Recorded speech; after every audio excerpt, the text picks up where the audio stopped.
வணக்கம். திசைகளின் 10 மணி செய்திகள். மலேசியாவிற்கு அடுத்த 20 ஆண்டுகளுக்கு எண்ணெய் எரிவாயு விநியோகம். ரஷ்ய அதிபர் புதின் வாக்குறுதி. பிரதமர் அன்வார் தகவல். ரஷ்யா மற்றும் துர்க்மெனிஸ்தான் நாடுகளுடனான வியூக ஒத்துழைப்பு மலேசியாவின் நீண்டகால எரிசக்தி பாதுகாப்பு தேவையை வலுப்படுத்தும் என்று பிரதமர் டத்தோஸ்ரீ அன்வர் இப்ராஹிம் தெரிவித்துள்ளார். இன்று பினாங்கில் நடைபெற்ற சித்திய ஃபவுண்டெயின்ஸ் தொழில்துறை பூங்காவின் அடிக்கல் நாட்டு விழாவில் பேசிய பிரதமர், தாம் அண்மையில் ரஷ்யாவின் காசான் நகருக்கு சென்றிருந்தபோது அதிபர் விளாடிமிர் புட்டின் மலேசியாவிற்கு அடுத்த 20 ஆண்டுகளுக்கு தடையின்றி எண்ணெய், எரிவாயு மற்றும் டீசல் விநியோகம் செய்வதற்கான நீண்டகால ஒப்பந்தத்திற்கு உறுதியளித்துள்ளார் என்றார். மேலும் தங்களின் அண்மைய துர்க்மெனிஸ்தான் பயணத்தின் மூலம் உலகிலேயே மிகப்பெரிய எரிவாயு இருப்பு கொண்ட ஒரு பிராந்தியத்தில் மலேசியாவிற்கு புதிய அனுமதி கிடைத்துள்ளதாகவும், இதன் மூலம் உள்நாட்டு தேவையை பூர்த்தி செய்வதோடு சீனா, ஜப்பான், தென்கொரியா போன்ற நாடுகளுக்கான ஏற்றுமதியையும் அதிகரிக்க முடியும் என்றும் பிரதமர் அன்வார் இப்ராஹிம் சுட்டிக்காட்டினார்.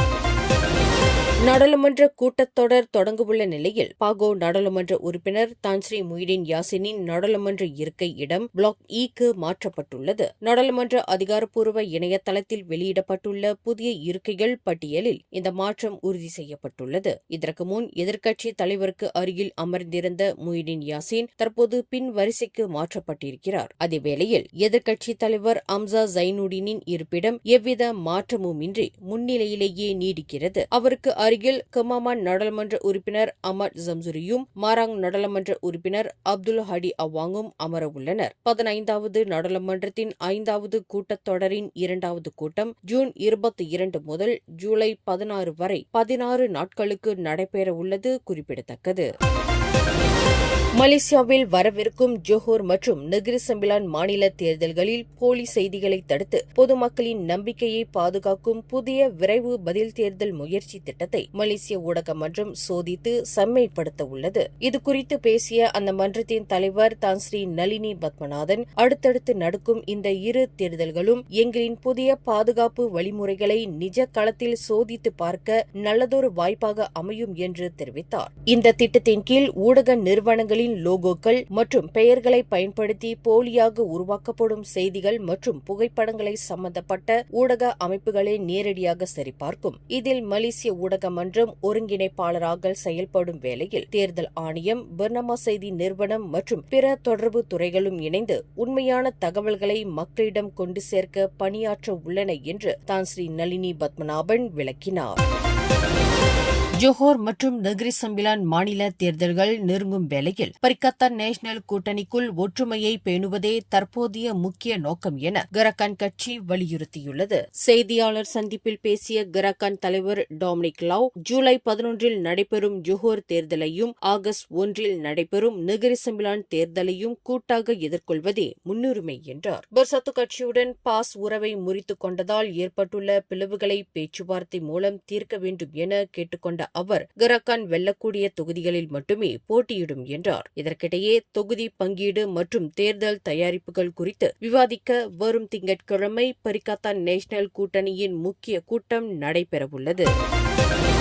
நாட்டில் புகைப்பிடித்தல் மற்றும் வேப் பழக்கத்தை நிறுத்துவதற்கான விழிப்புணர்வை டிஜிட்டல் முறையில் மக்களிடம் கொண்டு சேர்க்கும் செஏரா நயே எம்ஆர்டி திட்டத்தை சுகாதார அமைச்சர் டத்தோஸ்ரீ டாக்டர் ஜுல்கிஃப்லி அஹ்மத் இன்று அதிகாரப்பூர்வமாக தொடக்கி வைத்தார். தினமும் சுமார் 2 லட்சம் பயணிகள் பயன்படுத்தும் புத்ராஜயா எம்ஆர்டி வழித்தடத்தை பயன்படுத்தி பொதுமக்களுக்கு மிகவும் எளிய முறையில் இந்த விழிப்புணர்வு செய்திகள் கொண்டு செல்லப்பட்டன. இதற்காக சுகாதார அமைச்சர் Dato' Sri doctor Zulkifli Ahmad Putrajaya central MRT ரயில் நிலையத்திலிருந்து டிஆர்எக்ஸ் நிலையம் வரை ரயிலில் பயணம் செய்து இப்பிரச்சாரத்தை மேற்கொண்டார்.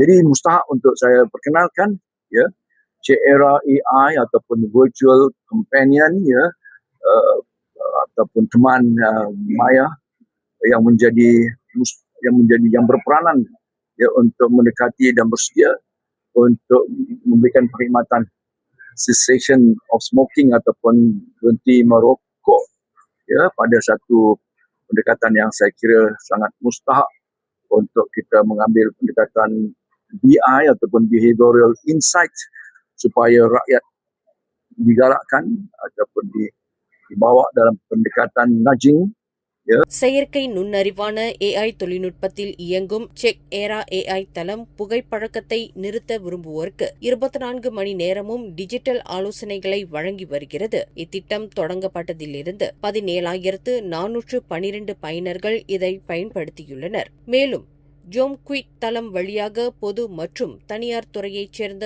90 சான்றளிக்கப்பட்ட சேவை வழங்குநர்கள் மூலம் 9,300க்கும் மேற்பட்டோர் புகைப்பழக்கத்திலிருந்து விடுபட உதவி பெற்று வருகின்றனர் என்று அமைச்சர் டாக்டர் ஜுல்கிஃப்லி விளக்கினார்.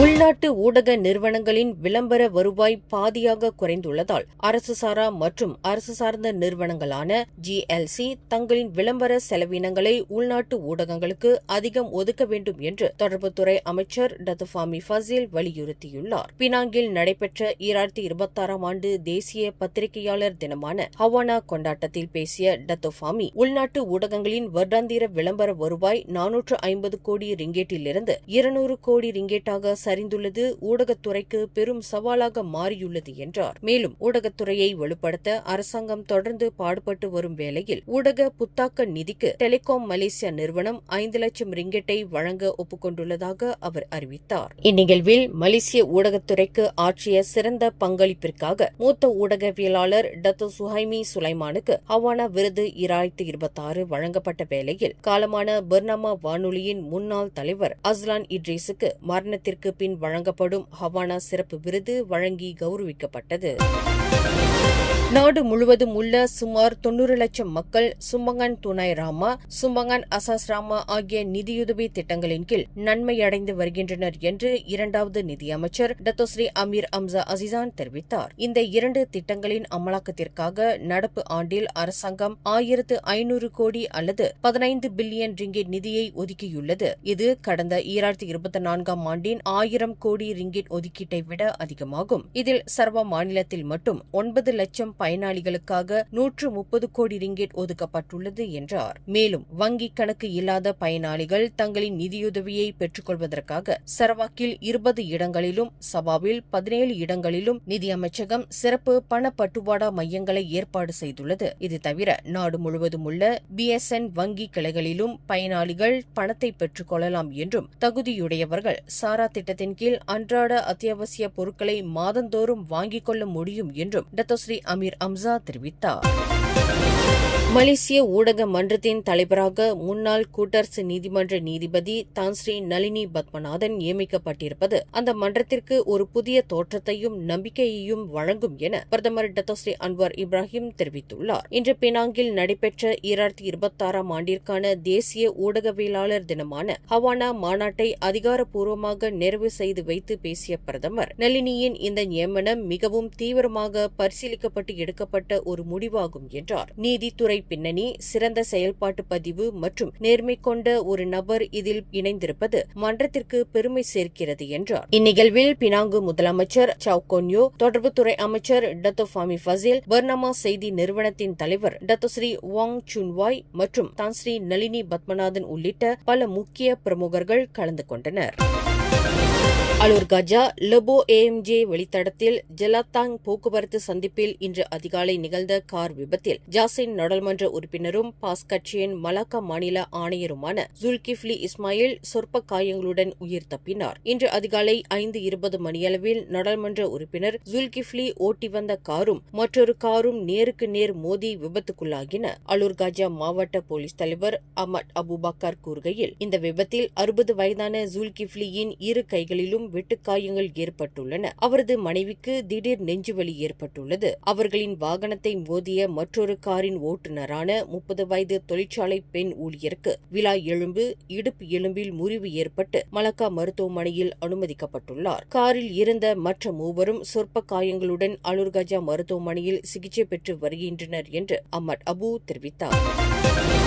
ஸ்லாங்கூர் சுங்கை பசார் அம்னோ தொகுதி தலைவர் ஜமால் யூனுஸின் வீட்டிலிருந்து பறிமுதல் செய்யப்பட்ட 14 பொருட்கள் ஏலம் விடப்படுவது ரத்து செய்யப்பட்டுள்ளது. சுபுத்தே நாடாளுமன்ற உறுப்பினர் திரேசா காக்கிற்கு வழங்க வேண்டிய 66,600 ரிங்கெட் அவதூறு வழக்கு நிலுவைத் தொகையை ஜமால் செலுத்தியதைத் தொடர்ந்து இந்நடவடிக்கை எடுக்கப்பட்டுள்ளது. திரேசாகாக்கின் வழக்கறிஞர் SN நாயர் கூறுகையில், வருகிற திங்கட்கிழமை நடைபெறவிருந்த பொது ஏலம் ஜமால் நேற்று மாலை வழங்கிய காசோலையின் அனுமதி நிலுவையில் உள்ளதால் தற்காலிகமாக நிறுத்தப்பட்டுள்ளது. காசோலை அங்கீகரிக்கப்பட்டதும் ஏல நடவடிக்கைகள் முழுமையாக ரத்து செய்யப்படும் என்றார். கடந்த 2022ஆம் ஆண்டு அவதூறு வழக்கில் திரேசாகாக்கிற்கு 3 லட்சம் ரிங்கெட் இழப்பீடு வழங்க ஜமாலுக்கு நீதிமன்றம் உத்தரவிட்டிருந்தது. அதில் மீதமிருந்த நீதிமன்ற செலவு மற்றும் வட்டித் தொகையை வசூலிக்க திரேசாகாக் சொத்து பறிமுதல் ஆணையை பிறப்பித்திருந்தார் என்பது குறிப்பிடத்தக்கது.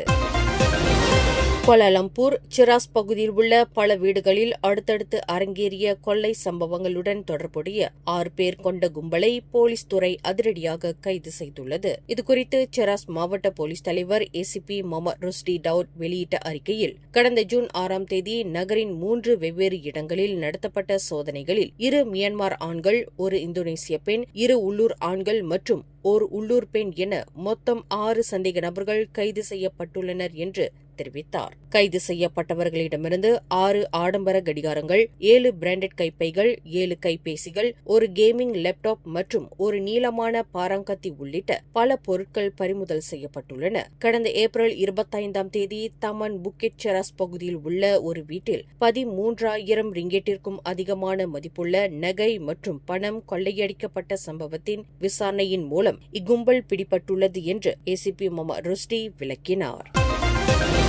பொது போக்குவரத்து பயனாளிகளின் வசதிக்காக டச் அண்ட் கோ இ-வாலெட் செயலி மூலமாகவே நேரடியாக வாங்கி பயன்படுத்தக்கூடிய புதிய டிஜிட்டல் ரேபிட் மாதாந்திர பயண அட்டையை ரேபிட் KL நிறுவனம் அறிமுகப்படுத்தியுள்ளது.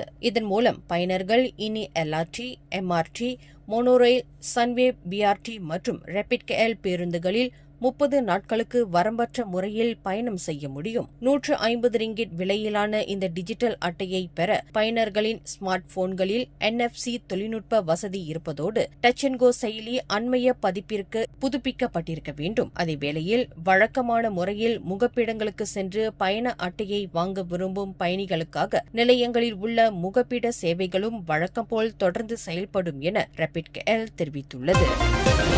ஜப்பானுக்கு 3 யானைகள் இடமாற்றம் செய்யப்பட்டதில் விதிமீறல் நடந்துள்ளதாக கூறி அது குறித்து விசாரிக்க புக்கெட் அமான் சிறப்பு பணிக்குழுவை அமைக்க வேண்டும் என பக்கு சுற்றுச்சூழல் அமைப்பு வலியுறுத்தியுள்ளது.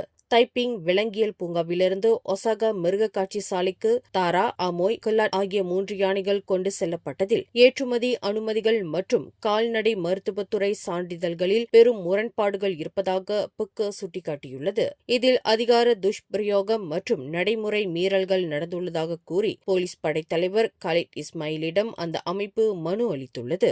வணிக குற்றங்கள் மற்றும் சுற்றுச்சூழல் சட்டங்களில் அனுபவமுள்ள அதிகாரிகளை கொண்டு இந்த அனைத்துலக பரிமாற்றம் குறித்து விரிவான விசாரணை நடத்த வேண்டும் என பக்க தலைவர் ராஜேஷ் நாகராஜன் கேட்டுக் கொண்டுள்ளார். மேலும் செய்திகளை தெரிந்து கொள்ள கீழே இருக்கும் பெல் பட்டனை அழுத்துங்கள். உங்கள் மகிழ்ச்சியை வெளிப்படுத்த லைக் மற்றும் ஷேர் செய்யுங்கள். தொடர்ந்து திசைகளோடு இணைந்திருக்க சப்ஸ்கிரைப் செய்யுங்கள்.